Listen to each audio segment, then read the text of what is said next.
Hi, everyone. I'm Julie Hayworth-Pearman with NC State Extension Marketing and Communications. So happy to be talking with you today. Today, we're going to talk about planning and developing stories for Extension. I hope we can impart some good knowledge for you, and certainly Justin Moore and myself are here for you with any questions that you have. My contact information shows up on a later slide, and let's just get started. Today, we are going to go over several topics. First of all, we're going to talk about why we tell stories and what makes story important to Extension as an organization. We'll define what an Extension story is to help you better identify what stories you want to tell. We're going to talk a little bit about outcomes versus impacts. This is something that is not only good for stories, it's actually good for various reports you may be writing, things that you have to share with administration or within your counties. And then we will quickly run through some story development steps. This is a link. You're going to see it a few times in this presentation, and this takes you to our Extension storytelling resources online. From there, you can also get to some marketing resources, which I'll reference later on, but there's just a lot of good stuff. If you'll take some time to check this out and see what all we have to help support you with your work. So why do we tell stories? If anybody in this group is a fantasy buff, if you like to read science fiction or fantasy, I highly recommend Kate Forsyth. She's one of my favorite authors. And this is something that she said that really struck a chord with me. Stories and storytelling are an essential element of what it means to be human. Stories help us make sense of the world and pass on universal lessons and wisdom. And this is the whole point, I believe, that we want to talk about stories. It helps people to have a framework, a way to understand what what's going on and why things are important, and it just helps them to remember and all of those wonderful things. So here's my example of that. You may be able to see kind of what this actually is, hopefully not too soon, but I want you to think about this dot to dot as data points. These are the numbers, the facts and the figures that ultimately prove that your program perhaps is a really good investment or a great way to spend time. What story does is to connect those dots and help people understand the bigger picture. So now you can tell for sure that this is Mona Lisa, whether you may have just guessed that earlier. But story is really what connects those data points and gives them meaning. And I would even go so far as to say that good stories, if you were to use some coloring pencils and fill this in, good stories make that even more clear. So great detail, wonderful characterization, all of those great things that we love about the books that we like to read, or the things that we remember that we've seen in the paper or in the online news. Story is what helps us get there. So when we talk about an Extension story, there's real reasons for us to do that. So first and foremost is to bring that data to life, make it relatable so people understand it. We also want to make emotional connections. People remember how you make them feel. I believe Maya Angelou had a wonderful quote that kind of gets to that. But ultimately, if people can connect with you on an emotional level, they're going to remember a lot more, they're going to care a lot more. We also use story for Extension to reinforce key information and issues. We make our work memorable, leave a lasting impression, and if we're doing it well, we're always growing the Extension brand.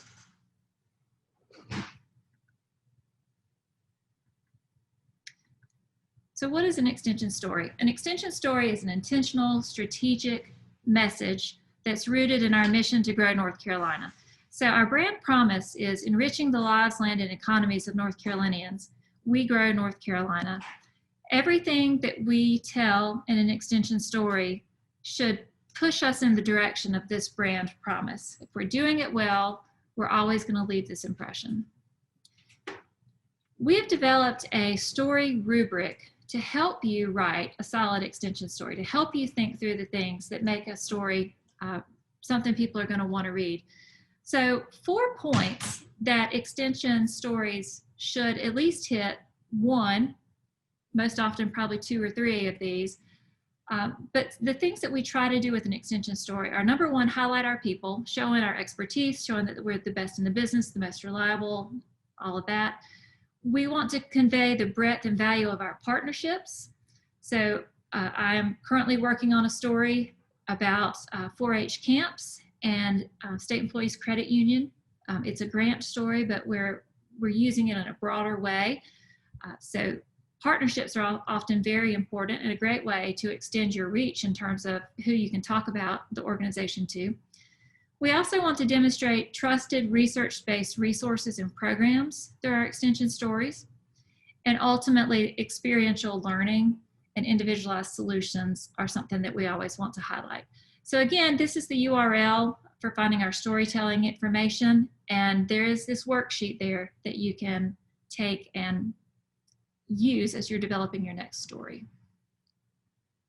So impacts and outcomes. I apologize for how this slide looks. I tried many different ways to fix it, and I even had some professional help to try to fix it, but when I put the presentation in that presentation mode, it gets fuzzy, so forgive me for that. But an outcome is a short-term or a long-term response. An outcome is when something's been learned or an action has been taken. So there's new knowledge attained, you've changed an attitude, someone has picked up a new skill. In the medium term, you've created some behavior change, which is a very desirable outcome, of course. You've changed a practice or a policy. So basically, outcomes are what have you done lately? They're much easier to report on, and the facts generally kind of lay that out pretty clearly. What we want to really convey as we talk about outcomes is the long-term impact of what we do as Extension. This is where we make the biggest difference. This is where our policymakers and stakeholders and decision makers, this is what they want to see. So a long-term impact is a change in condition. This could be economic. So instead of, a behavioral change might be that someone's shopping smarter and they're saving some money on their grocery bill and they've improved their health outcomes as a result. The long-term impact would be if I can reach X number more people like this person, that's going to exponentially change the overall impact of my program. We're going to start seeing cost savings on a community basis. Health outcomes at a macro level are going to be greatly improved. And I think sometimes what's really hard for us with Extension when talking about long-term impacts is that they're not necessarily numbers we have now. They're not as easily defensible in that way. But we can be very realistic in projecting what the long-term outcome will be. Think of it as a hypothesis, if that helps. You are simply saying, we can have this kind of impact if we continue this work. That could be economic, that could be societal, could be an environmental change. So for example, if you're teaching programs to help farmers get rid of pesticides, you can talk about the long-term environmental impacts on correct disposal of those pesticides, how that will help agriculture in that county in the future and so forth. So long-term impacts answer the question, why should this matter? Connecting and supporting local goals is really important when we start thinking about storytelling. So this is, I apologize, my cat decided to visit. This is an overview of NC State Extension's and Cooperative Extension's marketing planning process. There are 8 points here that will ultimately, when they're answered thoroughly by your team, establish a marketing plan for you. So take a look at the URL here. You can go straight to a workbook that takes you through all of this, but we would strongly encourage you, if your county has not done this exercise yet, that you talk with your CED or you talk with your fellow agents and staff and say, hey, let's really sit down and think about the goals we want to accomplish as a group. And that's going to drive a lot of the stories that you're going to ultimately want to tell. So take a look, spend some time with it, and if you need help with marketing planning, please give me a call. All right, the most important thing when it comes to telling an extension story is understanding why you're telling it in the first place. So ultimately, what do I accomplish by sharing this information, by telling this story? What do I want to have happen as a result? So perhaps I'm seeking funding, or perhaps I'm trying to share impacts for sustainability reasons. Maybe I want to just simply increase participation in programs that I'm offering. But by telling this story, what do you want to have happen? Once you kind of figure that out, you're thinking about what story you want to tell, we go through this story development process. We're going to focus on 1 and 2 today. So defining and developing your story. I'll skim over deliver and measure. It's not quite as applicable to what we're talking about today, but I will present that information in shorthand so that you can understand it a little bit. So first we define our topic, make it very clear. Then we develop the narrative. What's the story around this topic? Ultimately, after we have our story, it has to get heard, right? So how do we deliver it? How do we publicize this information? What channels are we going to use? And then how do we measure our success? Now this refers to not programmatic success, but this is how well you've been heard. So this is more about the story getting out there, just to be clear on that. So looking a little deeper at defining our topic, we need to show, again, going back to what we talked about earlier, how Extension is growing our state, that lives, land economy, the brand promise connection. We've got to make sure that we're aligned with that. And then ultimately, do we have a practical research-based solution or information to offer? If the answer is no, then this is not an Extension story. We need to think about our audience. So who needs to know this information? Who is affected? Why should they care? This tends to be pretty clear, but I would encourage you as you're thinking through this piece to think about other audiences that might benefit from the story as well. You may have to tweak the story a little bit to better appeal to a different audience, but it's certainly well worth your time if you can make a bigger splash. When you get into story development, this is the part I think that most people really, start to hesitate on. Go back to that story development worksheet. Let it help you tell your story. Again, these are those 4 points to an Extension story: best people, partnerships that benefit North Carolina, hands-on education, and research-based resources. All right, characters and setting. I think it's pretty easy to say who the characters in a story are, but did you know that a character may not be a person? A character may be Extension as an organization.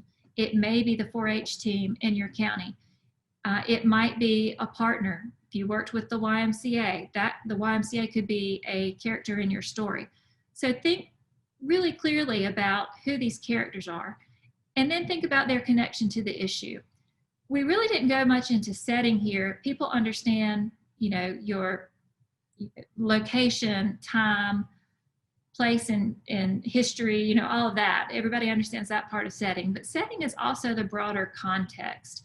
So if I am, for example, telling a story about improving health outcomes in the county, if I can convey a little bit of information about why that's important, what does it look like now? How many people are overweight? Or what is the rate of heart disease hospitalizations in your county? Whatever that information is that supports the need for your program, that's all part of the setting. Simply stating the challenge refers to just being clear about what the characters are trying to fix. What is it that is not working well that Extension has a solution for? And then why does it matter to that audience? If I'm talking to county commissioners, that answer is going to be a little bit different than if I'm talking to moms, for example. We want to highlight the benefits and impacts for the audience. So this is the what did we do and why was it important?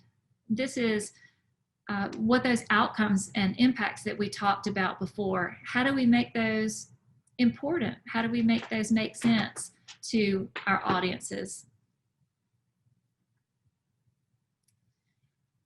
I promised to skip over deliver and measure with just a couple of comments, but basically when it comes to, I'm so sorry, this is Tug, everyone, meet Tug.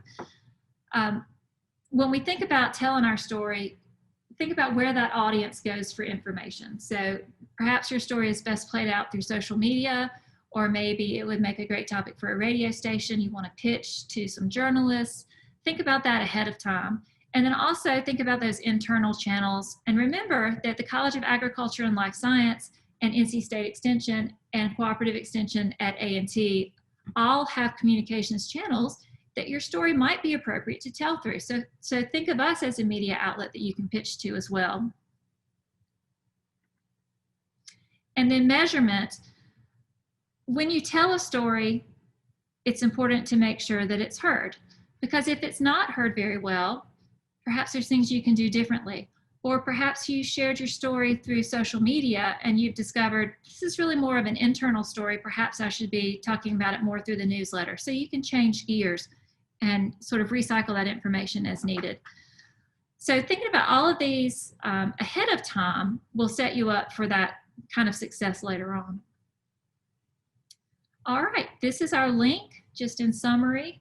Please again check out those storytelling resources and let us know if you have any questions. This is where to find me, Julie Hayworth Pierman, and Justin Moore, who is our Communications Director for NC State Extension. Thank you all. Hope this has been relatively painless and hope you enjoyed seeing Tug. She was certainly happy to be part of the program today. Take care, and I hope to meet you in person soon.